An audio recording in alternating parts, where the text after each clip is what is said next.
Corona virus کس قدر موذی ہے اور مریض کو کس قدر لاغر بنا دیتی ہے، اس کی ایک مثال معروف باڈی بلڈر احمد ایاز کی صورت میں ہمارے سامنے ہے، جس کے مسلز دیکھ کر کبھی لوگ رشک کیا کرتے تھے، لیکن اس موذی وائرس کا شکار ہونے کے بعد وہ اتنا کمزور ہو گیا ہے کہ گویا وہ کبھی باڈی بلڈر رہا ہی نہ ہو۔ میل آن لائن کے مطابق باڈی بلڈنگ کے کئی مقابلے جیتنے والے احمد ایاز میں 11 مارچ کو کورونا وائرس کی علامات ظاہر ہونا شروع ہوئیں اور علامات سنگین ہونے پر اسے 15 اپریل کو امریکی شہر بالٹیمور کے جانس ہاپکنز ہسپتال منتقل کر دیا گیا۔ رپورٹ کے مطابق اگلے 7 دن تک احمد ایاز ہسپتال کے انتہائی نگہداشت وارڈ میں کورونا وائرس کے خلاف جنگ لڑتا رہا اور بالآخر خوش قسمتی سے وہ صحت یاب ہو کر 22 اپریل کو ہسپتال سے ڈسچارج ہو گیا،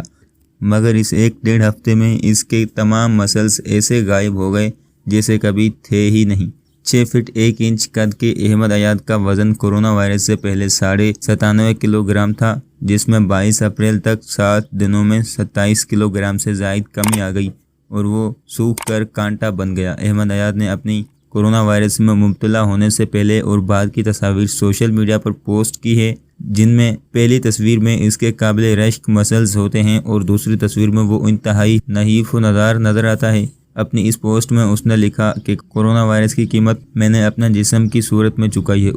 ان 7 دنوں میں میری سالوں کی محنت ضائع ہو گئی۔